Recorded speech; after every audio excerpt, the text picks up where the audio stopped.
Hello everyone, welcome to our second to last Waterhackweek tutorial.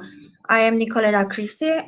We are here at the Science Institute at the University of Washington with Nudurupati and Amanda Manaster. They will be presenting a tutorial on Landlab today. Sai here will make an introduction to what Landlab is, and Amanda will show us how everything works and will present a demo of Landlab and its functionality. Thank you, Nicoletta. Hi, everyone. I am Sai Nudurupati. Amanda and I are PhD students here in the Department of Civil and Environmental Engineering, University of Washington. So we are both going to talk about Landlab, what it is, and why you should probably try it. Before I start, I would like to thank the Landlab team, who are all the authors of this presentation. It's a highly collaborative and interdisciplinary project.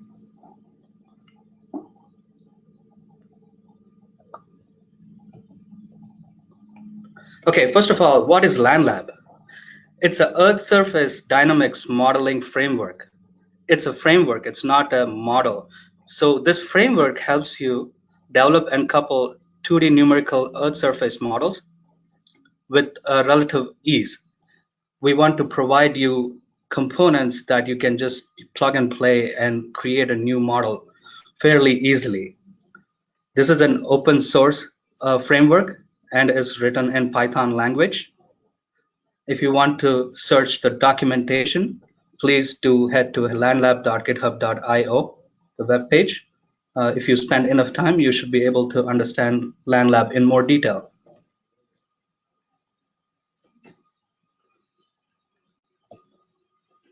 Okay, what does it provide?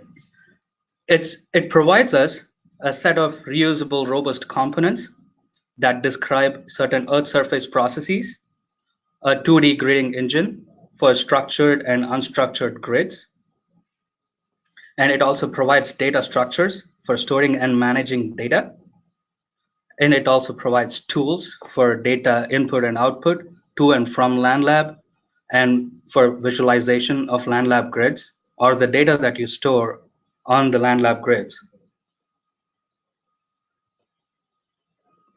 Okay, what are these components? A component typically models a single Earth surface process. For example, flow routing is a component. A flow router is a component which does flow routing. If you want to calculate the total discharge in the streams or at the outlet of a watershed after a storm, you can use this flow router component to calculate that. And another example is linear diffusion. It's a hill slope diffusion model. What it does is it calculates the sedimentation post, or the sediment settling post uplift of a landscape. And there are multiple erosion components like fastcape eroder or erosion deposition. These components help calculate how much erosion there is after a landscape has uplifted or a landscape is there. So it helps you calculate the total sediment yield and the amount of sediment that might end up into the channels. There are many other components. All these components have a standard interface and can be coupled with other components or utilities or grids. Each component needs to be initialized using input data and the input grid. And each component generally has an update method or a run one-step method that runs the particular process that we are talking about. Below, I have added some more components that are part of the Landlab suite of components, like vegetation dynamics, which calculates how much biomass or leaf area index is, how much biomass is produced after a certain time. There is a soil moisture dynamics component which stimulates the soil moisture saturation fraction at a given point over time. There is a stochastic fire generator. There's a shallow landslide probability component. And there are other components that you can search the documentation for extensive list. To read more about these components, please do spend time on our documentation page. You can go to the reference manual tab and search for the component name or the components. Now that we talked about grids, we talked about the components, we need a grid to represent a land surface or any surface that you want to run this component on. So we provide a 2D gridding engine that can create a structured or an unstructured grid with one or few lines of code. Yes, that is true. That is that easy. For example, I can show you the examples in this slide. You can see the grid, a raster grid that is created with a raster model grid call with a shape of 10 by 16, which means that there will be 160 nodes or the XY locations in the grid. You can also create unstructured grids like Waterhackweek grid or the radial model grid, which is a Waterhackweek grid, and a hex model grid fairly simply. So when I say we create a grid, we also create the data grid elements or the data structures that can sit on these elements. For example, if you create the raster model grid on the bottom left, you will be creating 160 nodes and 160 by roughly 160 multiplied by 4 links and a multiple number of cells. Amanda will go through a process of figuring out how many cells there are, or how many links there are, or how many nodes there are that you created when you create the grid. The need of these grid elements is that you can create fields, scalars or numpy arrays that can sit on these grid elements that are as long as the number of grid elements and can sit on the grid. So passing data around in the model is fairly simple. Once the data sits on the grid, if you pass the grid, you're passing data. This also means that you need to be very careful. When you change a certain field, you should make sure that you know that you have changed that field, or else you'll spend more time on figuring out why your model is not working. So how does it all come together? We have a grid, we have components, and there are some utilities that help you import and export S3 ASCII files or netcdf files to and from Landlab. There are some plotting utilities also, which help you visualize the grid really easily. And there are some other miscellaneous terrain analysis utilities or other utilities. So now we talked so much about what Landlab provides. Let's talk about the most important thing, how to create a model. A typical modeling exercise would require you to write a short driver or a Python script where you create a grid, you instantiate components, and on the grid you add data or the fields. You can read input parameters and you can read input data and put it on the grid. Once you run the components once you run the model, you can also plot or save the outputs. So we talked about how to build models. Let's look at some cool examples of what models have been developed and used in Landlab. Now I'm showing a basin rainfall runoff model example.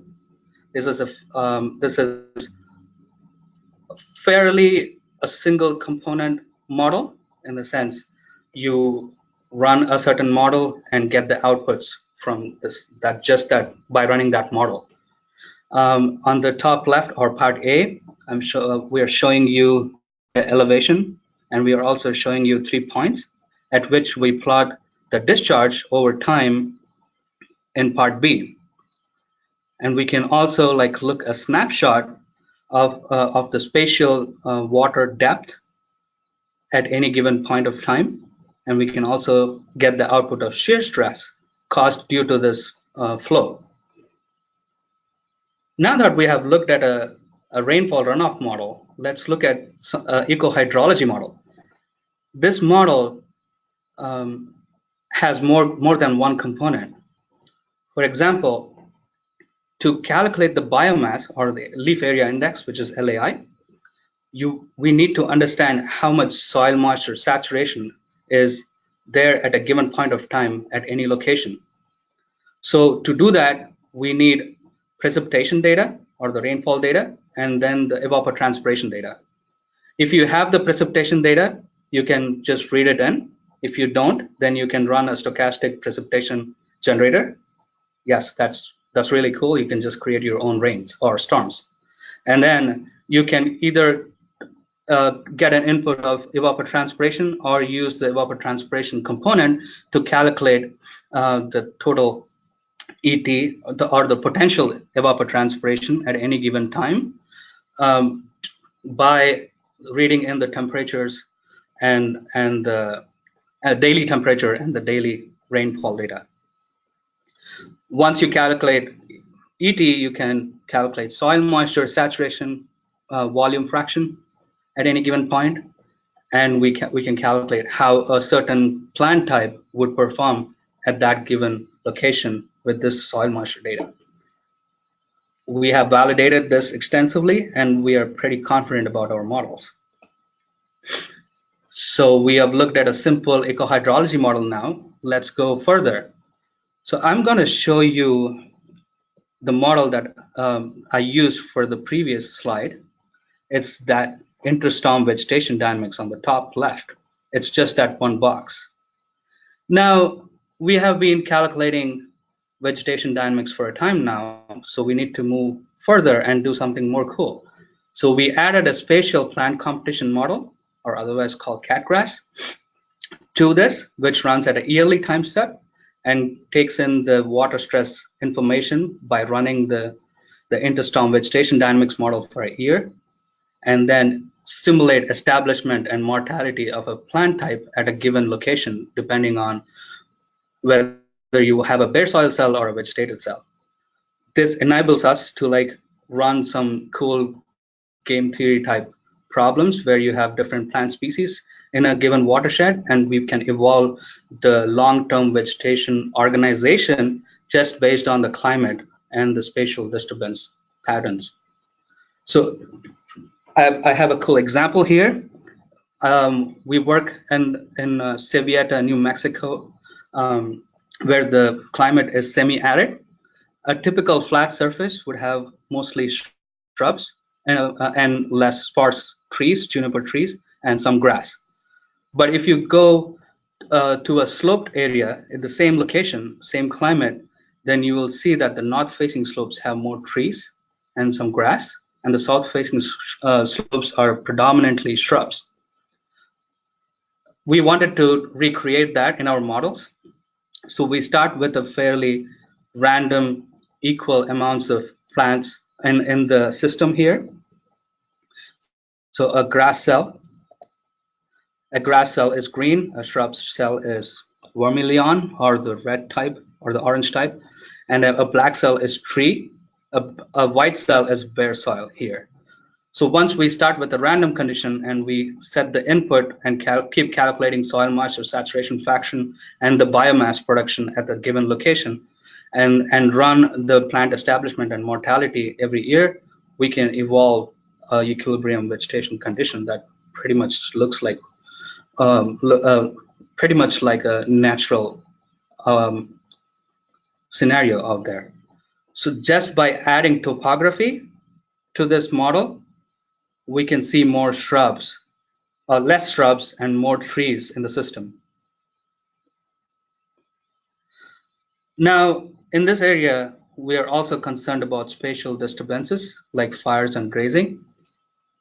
So we wanted to check if fires or if the natural fire regime would have any difference on the vegetation organization.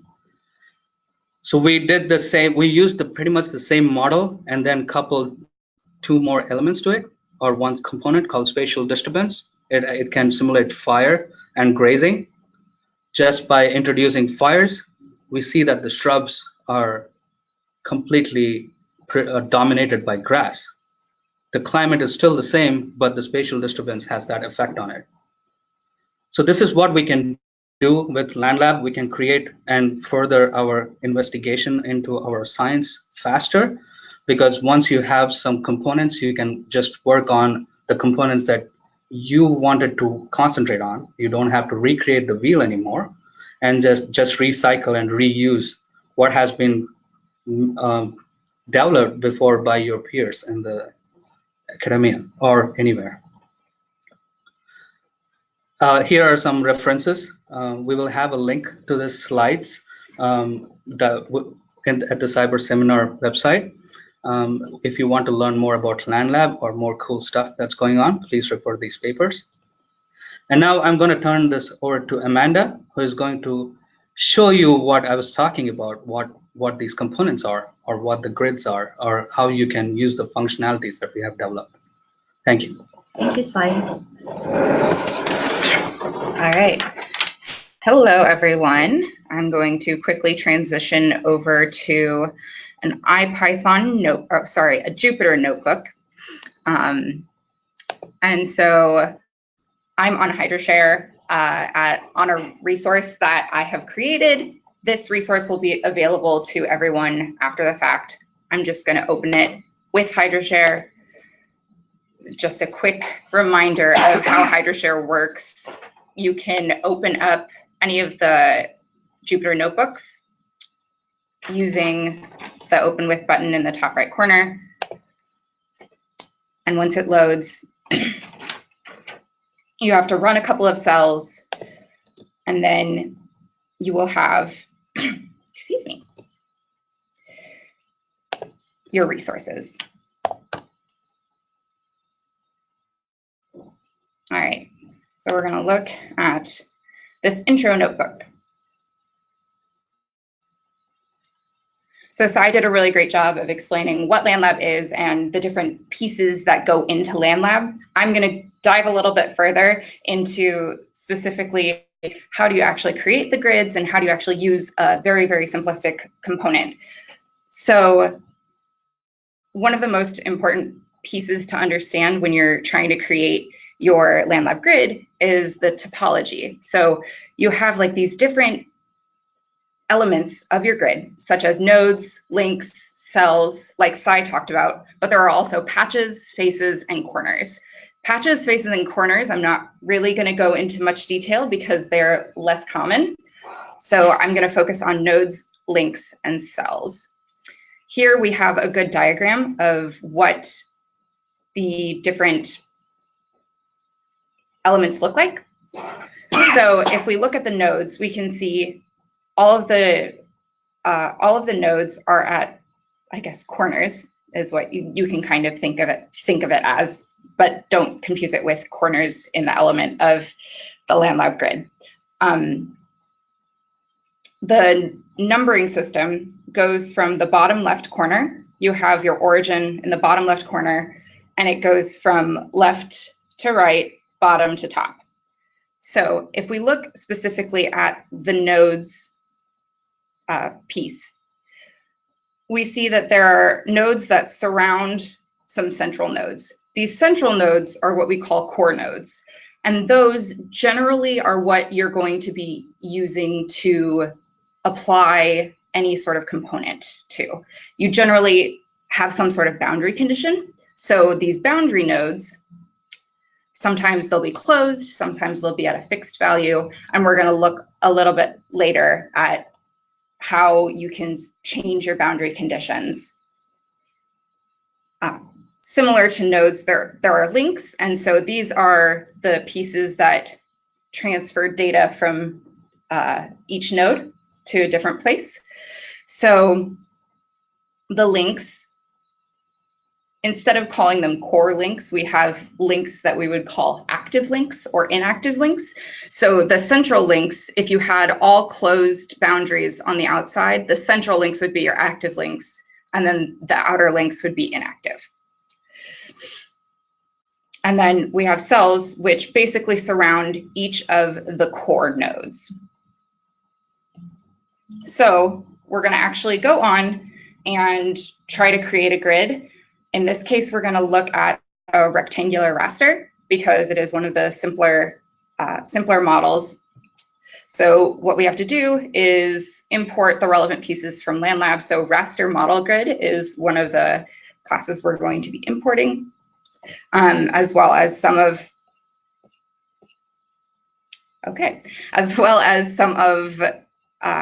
other important Python packages. So like Sai said in his presentation, you can create a raster in one line of code. So here we're going to create a raster that has 4 rows, 5 columns, and between each node is going to be a 10-unit spacing. So if we run that cell, we have a grid. You can't see it right now, but we'll visualize that in a little bit. So we can actually look at the different elements of the grid using some methods of the grid. So if we call number of nodes on the grid, we can see, okay, there are 20 nodes. That makes sense because it was 4 rows, 5 columns. Multiply those together, that's the number of nodes you have. Great. For the number of links, you can just call number of links and you don't have to think about trying to do extra math in your head. It's already there. We can look at the number of node rows. And in this case, we know that it's supposed to be 4. Great, it works. And then we can look at the number of node columns. That's 5.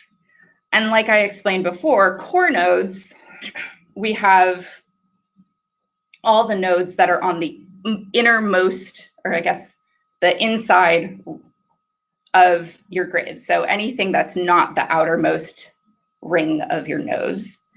In this case, we have 6 core nodes. And then we can also look at the number of cells, which correspond to the core nodes. So that is also 6. So now that we've actually created the grid, we can attach some elevation data. In this case, we're going to just create a random array that has some random elevations using the NumPy random method. So the length of that array is the number of nodes. And once we create that array, we can attach it to the grid as a new field, as Sai talked about, and we're calling that topographic elevation. We're going to add the field at the node, call it topographic elevation, and Z is the value or the array that we're going to be adding. And that's what our array looks like. And now that we actually have some data on our grid, we can visualize what it actually looks like. So one of the plotting utilities that I imported earlier, IamShowGrid, you can feed it the grid. We can feed it the field name, topographic elevation, and then there are a few other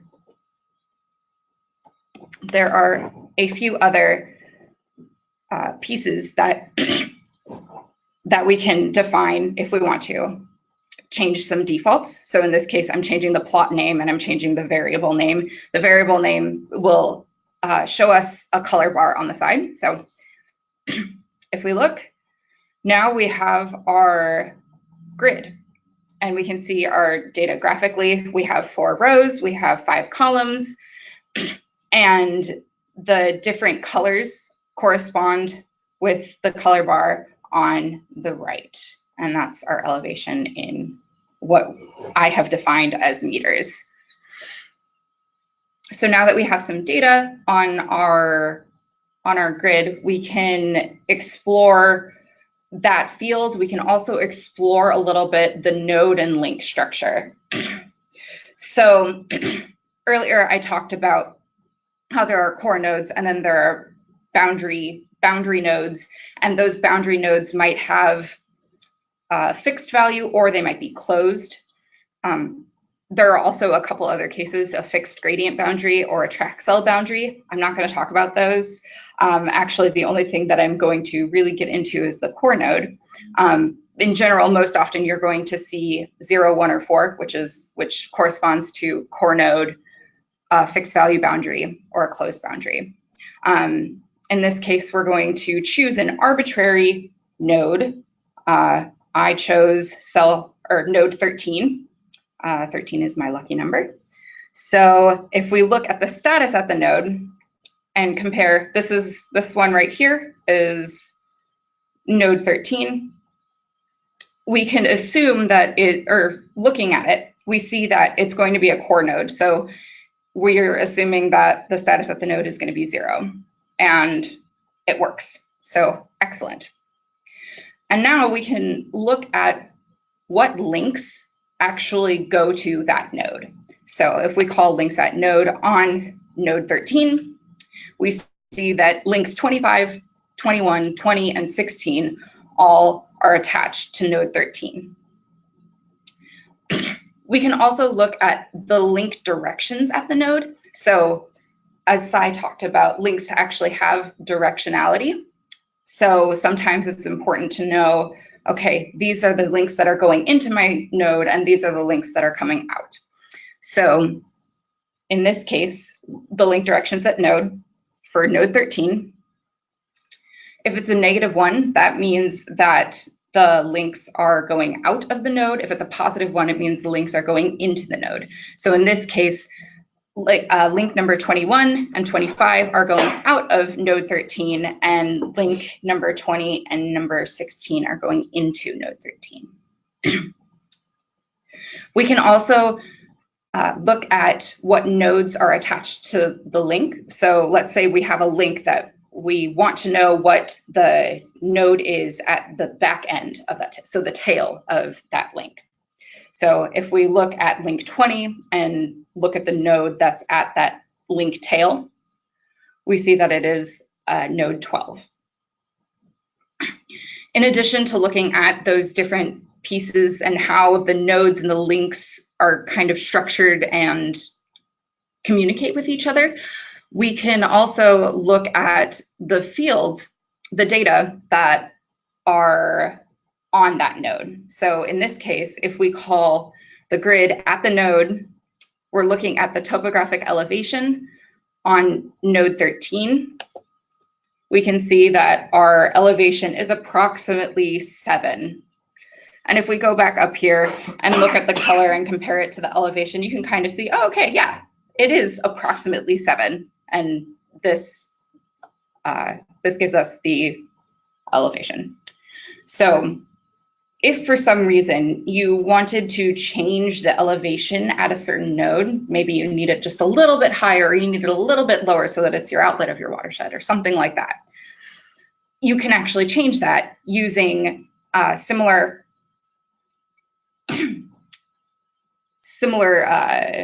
syntax.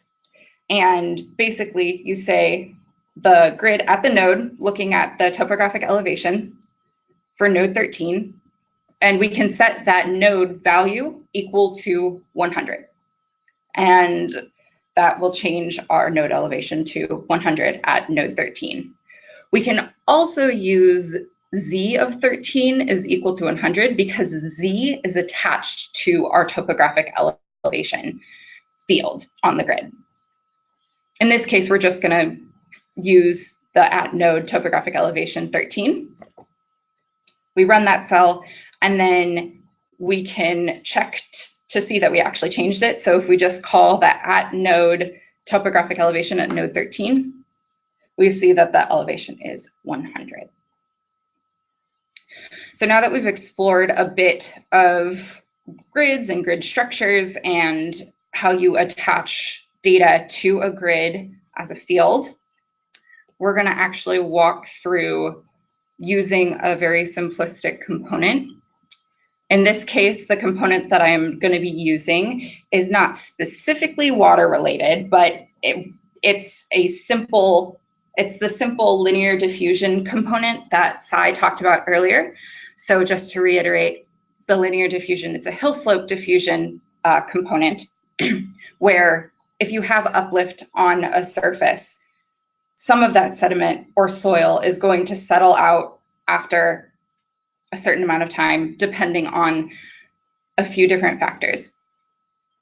So we're going to look at how that changes our landscape. We're also going to do a quick comparison. So like if you didn't have any linear diffusion versus if you did have linear diffusion. And you'll be able to see that linear diffusion it kind of acts as a smoothing process of a landscape. But before I get ahead of myself, we are going to first start with just one component. We're going to look at the linear diffusion. So we're going to import any Landlab pieces we don't have already. In this case, it's the linear diffuser component. we're going to create a square model grid, 80 by 80, with 5 unit spacing. And then we're going to add our elevation field. In this case, we're actually adding the elevation field slightly differently than we did before. So in this case, we're actually adding a field of zeros at the node called topographic elevation, and we are calling this value Z.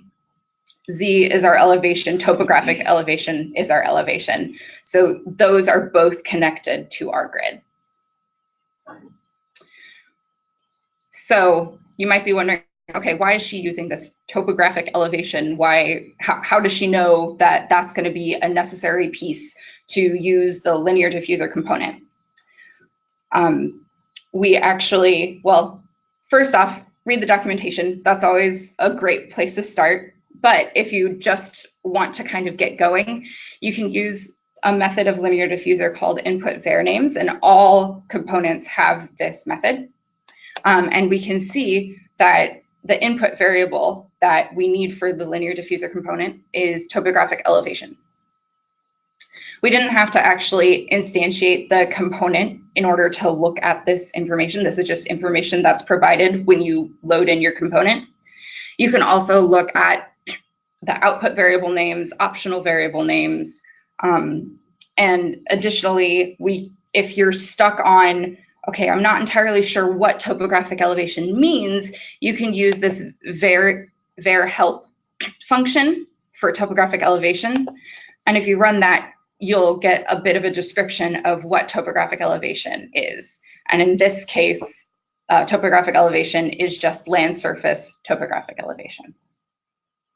It's our land surface, it's our elevation, it's our grid.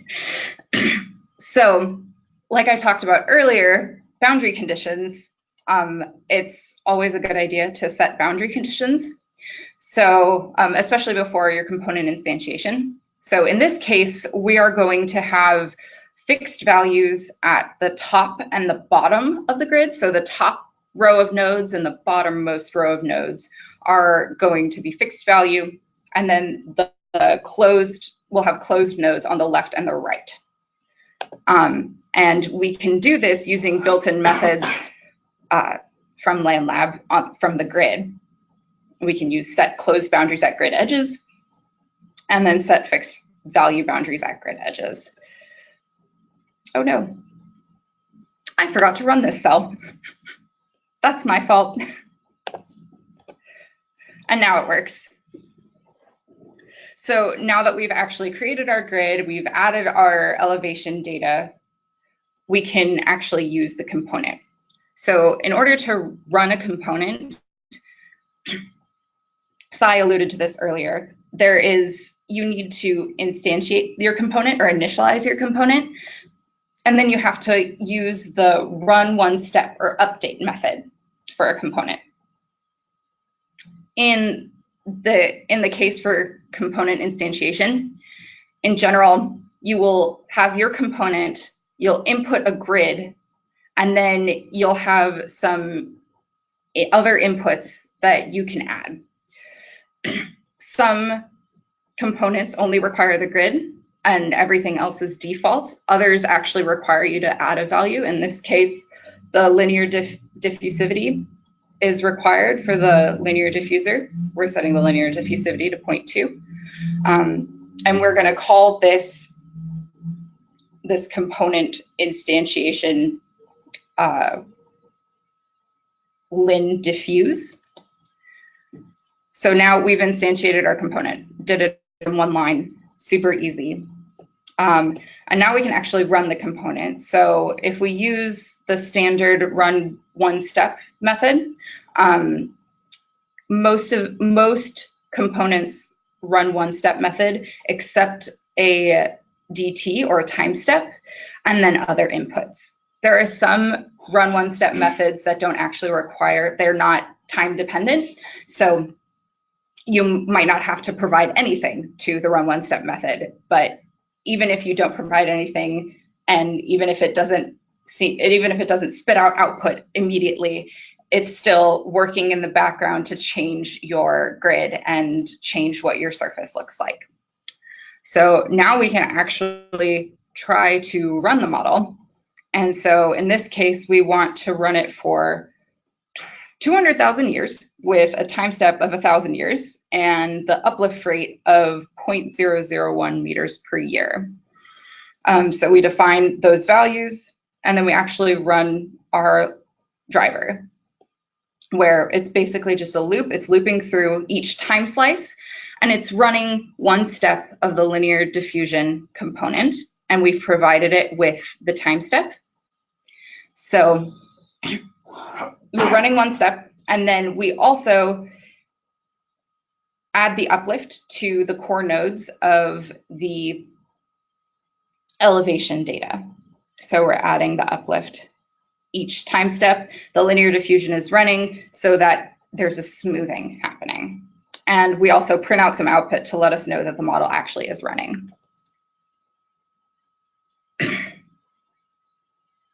And it takes a little bit to run, but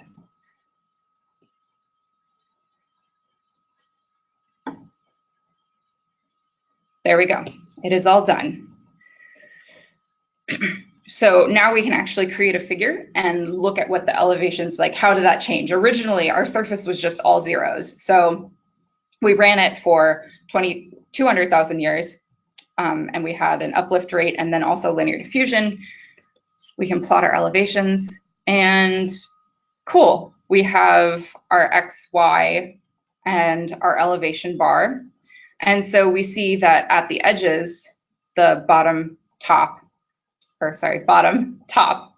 we have, they're at 0 elevation. And then as you move towards the center, you start getting higher and higher elevation, and it gets up to almost 100 for the elevation. But sometimes it's difficult to really visualize what your surface actually looks like if you're looking at a 2D representation of something that's supposed to be 3D. So we can actually take a cross section of this surface and look at what it looks like. And here we see that we have kind of an upside down parabola. So that is the very basic of how to use one component. And now we can move on to try to run 2 or more components, and we'll couple some components together, and you'll see that in action. So we're going to import the components that we don't already have. We're going to import the flow accumulator, which is the flow router that Cy talked about. And we're also going to import fast-scaper rotor, which is the erosion component that Cy talked about earlier. So we'll import that. And then for simplicity, we're initializing some parameters beforehand. We're going to have 100 rows, 100 columns. The spacing is going to be 0.02 kilometers. The uplift rate is going to be 0.001 kilometers per year. And we're going to run our model for 100 years. The time step is going to be half a year. So we initialize that. We can instantiate the grid, set the initial conditions, and set the boundary conditions. So we create our raster model grid using the number of rows, number of cells, or number of rows, number of columns, and the spacing. We can add our elevation, add zeros at node, call it topographic elevation. And then we can add some initial roughness. This lets quote unquote natural channels start to arise, and you'll see that in the visualization in a bit. And then we also set boundary conditions. And again, we're setting the closed boundaries at 2 of the grid edges and setting fixed value boundaries at the other 2 grid edges. So, so far, so familiar. And now we're going to actually instantiate all of our components. So we have the flow accumulator. You add the grid, or you feed it the grid. We're calling that FA. We're going to instantiate the erosion component, and we're going to change some of the defaults. So we're going to feed it the grid and then change a couple of the defaults. That's our fast-scaper rotor, calling it FSC. And then we're instantiating the linear diffusion component, similar to what we did before, although this time we're changing 2 more defaults. And again, it's called lin diffuse. Great. And so now we can actually run the model and see, okay, these are how these are coupled in action. Again, you run the model for each time slice. In this first model run, we're actually going to run it without the linear diffusion, and then we're going to run it again with the linear diffusion so you can see a comparison and how the linear diffusion changes the surface. So we're going to run one step for the flow accumulator. The flow accumulator is not time step dependent, so it doesn't take a time step as input. And then for the fastscape, run one step. We feed it a time step. And then in this case, we are increasing the elevation by the uplift. This is just a fancier way of doing what we did earlier with Z at the core nodes plus equals to the uplift per step. And then we are going to print some output so that we know that our model is running, and we can actually run that. And it's going on its merry way.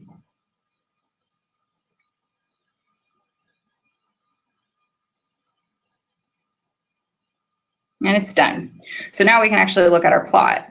And remember that this had no linear diffusion. We were just looking at the flow routing and how the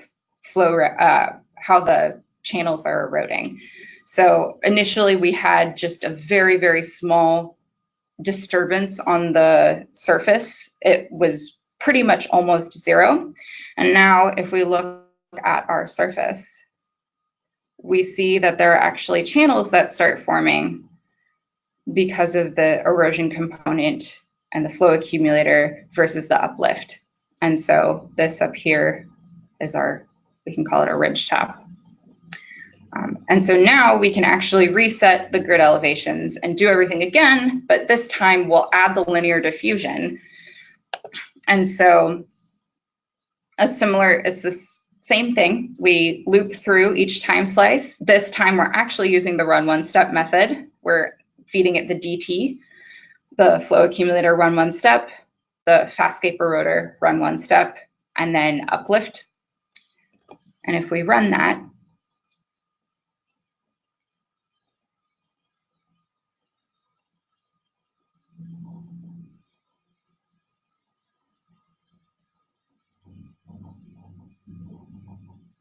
it's done. And so now we can actually look at the plot again. And this time we see a much smoother surface. So like I said earlier, the linear diffusion, you can kind of think of it as a smoothing of the surface. The channels there aren't as many channels as there were above. And it's just nice and smoothed out. So now you know how to create model drivers and use Landlab components. This was a very basic example, and it wasn't water specific, but we are providing 2 additional water specific examples. One of them is using an overland flow component to look at where water exists in a watershed, similar to the first example that Cy talked about earlier. And we are also providing another example for ecohydrology, another example that Cy talked about earlier. And those will be available for further exploration. They'll be available on HydroShare and on GitHub. Both of those links will be available later. And we are going to discuss those examples in detail during Waterhackweek. So that's all we have, and we'd be happy to take any questions. Thank you so much, Amanda and Sai, for the wonderful presentation. And thank you, Irfan. I know you've been typing your questions during the presentation, but as usual, we take questions at the end of the presentation. So thank you for your patience. So now I'm gonna read the questions to Sai and Amanda. So first question from Ifan is, can you explain what the difference is between patches versus cells? So there, so I need to, you can look, let's look at the documentation. This is a good chance to look at where to find that area, where to find the answers. So I'm gonna go to landlab.github.io, and thank you, Ifan, for asking that question.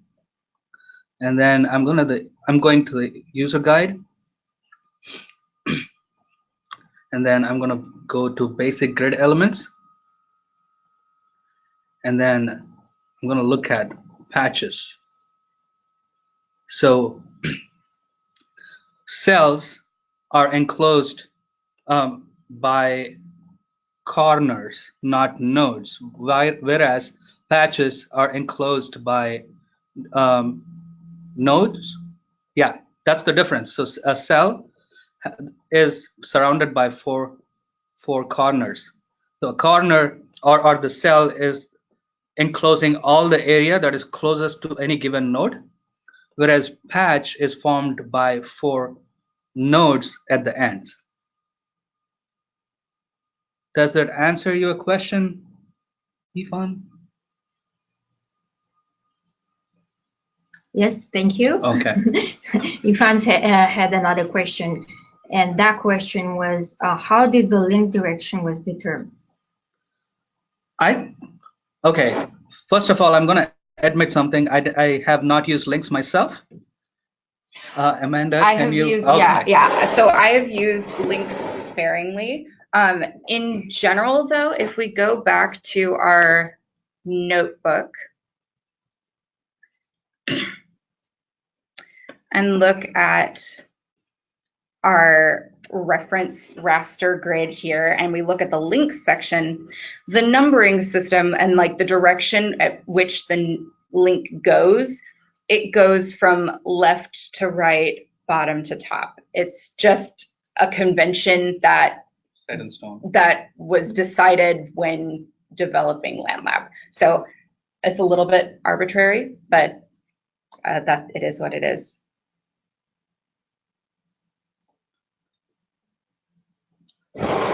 Thank you, Amanda. Please, if you have more questions, please type them in.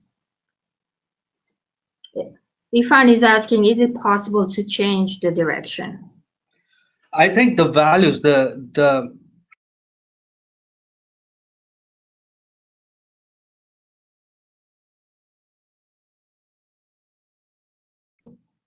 direction, and if the default, if the value that you got on a field that is on the links is the same negative or positive value as the link direction, then it's in the same direction. If it's not, then it's the opposite direction. Okay, so now this is another good example of something that some of the Landlab creators don't know, or I don't know that. So if I don't know something about Landlab, I have a cool feature. I can go to GitHub and okay, you can create an issue on GitHub, and someone will answer your question. Can you show them how to do that? Okay. Then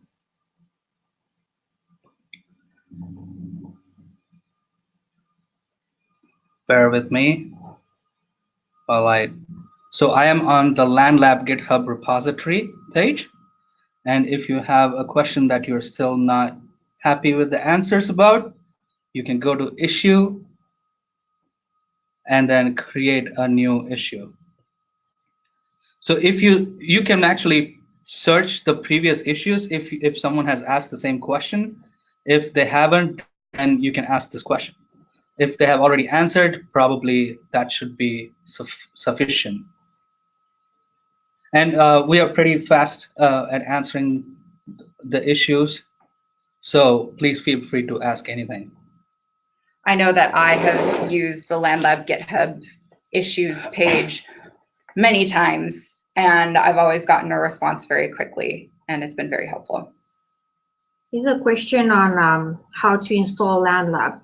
How how can I install Landlab on my own computer, or can I run it only on HydroShare?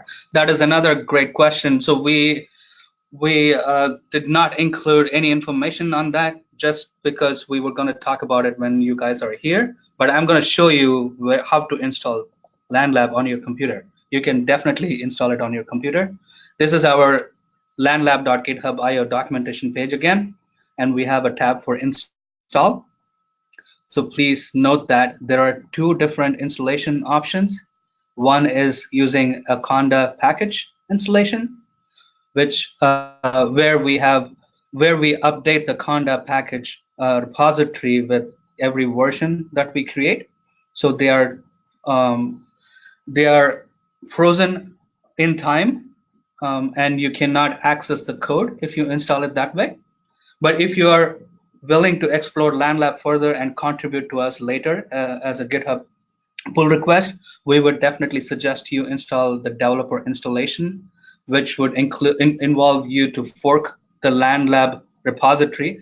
The fork is copying the GitHub Landlab repository onto your account and then working on it.